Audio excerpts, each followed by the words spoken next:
Welcome back to another episode of Rob Sports Center, man. As you can see by the title, I'm addressing the Brian FLORES and TUA situation. Now, you guys know I just did a video. Well, yeah, so by the time you see this video, I did a video addressing Tom Brady when he said that there's a lot of mediocrity into the NFL. And I know a lot of people are going to be butthurt about it, but I fully agree with him. And this is one of the points that he touched on. So one of the things that Brady said when he was speaking in terms of a lot of the mediocrity, he was like, he don't think that the coaching is as good as it was, nor do he think that the younger player development was as good as it was in the past. It's not, though, because this is another situation of that. You got Brian FLORES, who I guess wanted Justin Herbert. So just because obviously the owner wants Tua, the head coach wants Herbert, it's going to the owner, right? So just because you don't get what you want, that's life.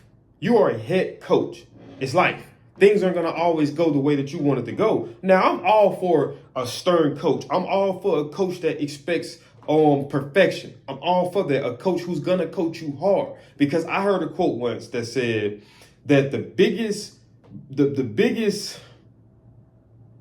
service that you can do for a great player is coach them hard. So I do agree with hard coaching, but it's a fine line between hard coaching and bullying, disrespecting, belittling. That's from what I don't know the whole situation, but I'm just going based off of what was told. But to me, it makes sense because look at where Tua was at before Mike McDaniels came in. My bad. I heard Shannon Sharp mess up on Nightcap too. I be doing the same thing. But Mike McDaniels, look at the state of Tua's career, where it was headed. It was looking like Tua was going to be a bust. I was another person not knowing the full thing and was saying, "Oh man, this dude, man, Alabama quarterbacks ain't gonna never amount to nothing in the NFL because they surrounded with so much talent." Not knowing the whole time that you got a head coach that's constantly telling you you don't deserve to be here. Such and such supposed to be here. Now, here's the thing.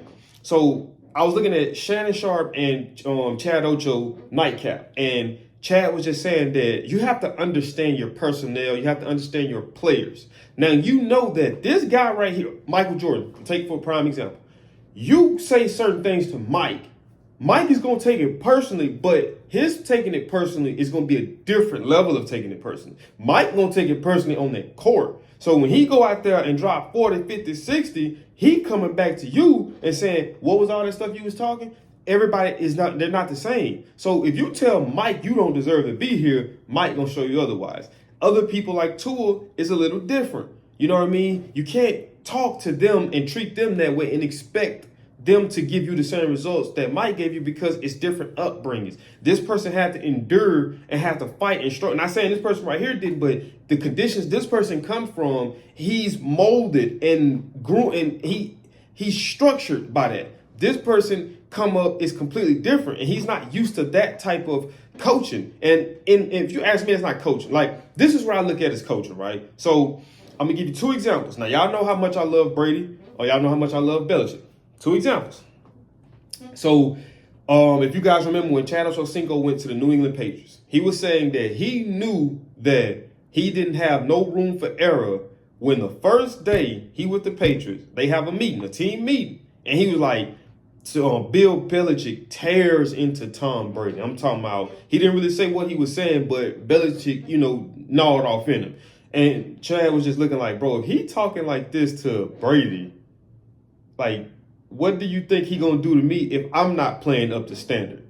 That's one situation. Another situation was with Brady and Belichick again. If you can go look at the a mic'd up version of it, I forgot what game it was, and I think it was after Tom had just came back from that torn ACL, and he threw a pass, and Belichick was like, "Tom, settle down on that pass. You letting it get away from me." He was like, "What are you talking about?" He was like, "It hit him straight in the hands. He just dropped it." And Belichick was talking about he was like, "Not that one." And he was like, "Oh, the other one?" He's like, "Yeah." And he was like, "Oh, okay." But that's hard coaching. You know what I mean? Because most people would be like, just because it's Brady and because of who he is and what he's done, they're going to just, okay, we're going to let him get away with, in a sense, mediocrity. Not saying Brady was. But this other person, you don't have no room for error. That's just like if you remember the Giants game. Look at the Giants head coach. I can't think of his name. But he went the heck off on Tyrod Taylor.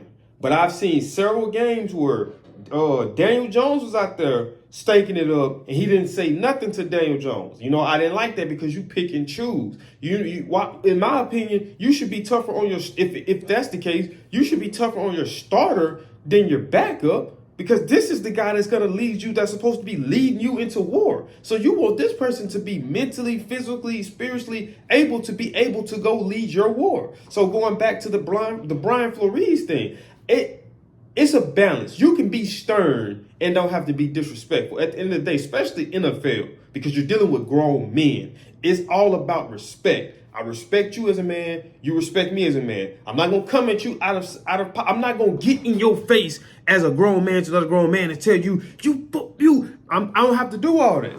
I don't have to do all that. All I can do is just tell you, hey man, come over here, right? Come let me talk to you, man. This is the second time that you messed this play up. We went over this however many times. At this point, we should have it. If you can't get it together, man, I'm gonna have to go with the next man up. You know what I mean? So it's like, okay, but I'm not tearing you down and I'm not giving up on you, because if I believe that you're capable of this, I have to find some way as a coach and as a player developer to get you comfortable in what it is that I need to do. I don't just trash you, belittle you, because that's not going to help. You know what I mean? When you hear what he was saying, Brian Flores was saying to him, you're not saying that to uplift a person. You're saying that to push a person. And as a head coach, I'm assuming that you recognize the decline in his play from you saying those things. You see what I'm saying? So if anything, it should be one. If it was one of these situations like this, we're going to build them down to break them up, because I seen Ocho made a reference to that. Well, okay, cool. If I'm going to build them down, okay, let me tear it to him. Yada, yada, yada, yada, yada, yada, yada, yada, yada. And let me come back 30, 40 minutes later or an hour or even after practice and let him know, like, hey, man, this is the reason why I done that. You know what I mean? I'm sorry if I came across like this, but this is that. You see what I'm saying? Like, I seen another incident where Ryan Clark, it was from an interview, and he was talking about Nick Saban. And I forgot what he said he did, but I think he messed up. And he's like, Nick Saban, I'm talking about going off on him. I'm talking about going in. And Ryan Clark was like, he's like, he didn't make a scene of it. He went to him and he went to Saban after the practice and was like, bro, like, why you do that? Like, I do everything you ask me to do, man. I show up early. I stay late. He's like, I'm not asking for special treatment. I'm just asking to be treated fair. And he said that Nick Saban was like, I coach you. I do that to you because I'm speaking to the team through you. I can say those things to you directly because you can take them. But when I'm speaking to you, I'm speaking to the team as a whole because you're the leader. You are a very vital piece. So when I'm speaking to you like this, that message is conveyed. So even when you look at the Brady and what Ocho Cinco was saying with the Belichick and Brady thing, Belichick know Brady at this point. Belichick probably can tell Brady, man, you sorry. You ain't going to make it. You ain't going to never be an all-time great. And Brady's still going to go out there and play. You know what I mean? If anything, play way better than what he was playing just because Belichick said that. So you have to know your personnel. You know what I mean? Now, am I against I wouldn't say name calling, but just say, son, you're stinking it up right now. What's going on with you, man? You're not playing like a champion. You're playing like a girl. Like, I'm not against that. But at the same time, you just got to know who you are coaching. You know what I mean? You have to understand that. Everybody is not the same. You can't use the same approach you use with this person on this person and the approach you use with that person on that person. You might have to have 3 different approaches to come across to these guys. You know what I mean? But you want your teammate, you want your players to feel like, hey, I'm willing to go to war behind my coach. I'm willing to run through a wall behind my coach. But my coach talking to me like that, I don't feel like he got my back. I don't feel like he has my best interest. You know what I mean? So you can kind of see that in terms of, the trajectory of where Tua's career was headed up until Mike McDaniels comes in. Now you bring in Mike McDaniels, who seems like a pretty good coach or a good guy overall, period, but seems like a player's type of coach that makes that bond. Like Tua said, you got a guy telling you that you sorry, you would never be this, but then you got this guy telling you, man, you don't know how talented you really are and what you could be. So you have a coach who's not only a coach, but he's a developer of players. And those are the coaches that has longevity in this. Guys like that, with taking that approach, they end up not coaching somewhere eventually. Look at the guy from for Last Chance U that was calling the dude saying that I'm your Hitler or something like that. Like, is all that called for in order to coach? And guess what? He ain't got no coaching job either. So, I think that it has to be fair, when it comes to dealing with, you know, people, man, you still have to treat them like people to a degree, regardless of how frustrated you are with them or whatever resentment you have for them. You have to have a common goal and say, okay, cool, check this out. You might not have been the option that I wanted, but who knows? You might be what I needed. Most of the time, what I want ain't what I need. So we got some common ground for us to figure that out. And that's winning football games or whatever game it is that the coach is coaching. You know what I mean? So that from that common ground, let's see what we can do from there. And you never know, man. It could be a Brady Belichick, a Holmes Reed type of situation, but you have to develop them. You can't just give up on them just because of one bad game or just because you didn't want them to begin with. You know what I mean?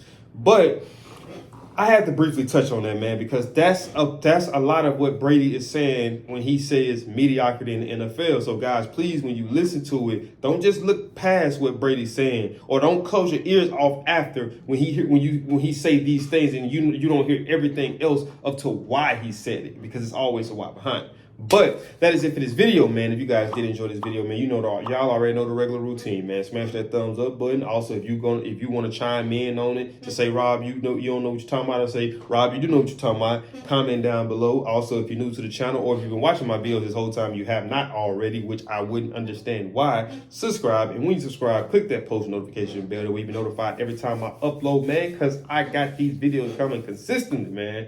I'm out this thing, and I'll see y'all in the next video. Peace.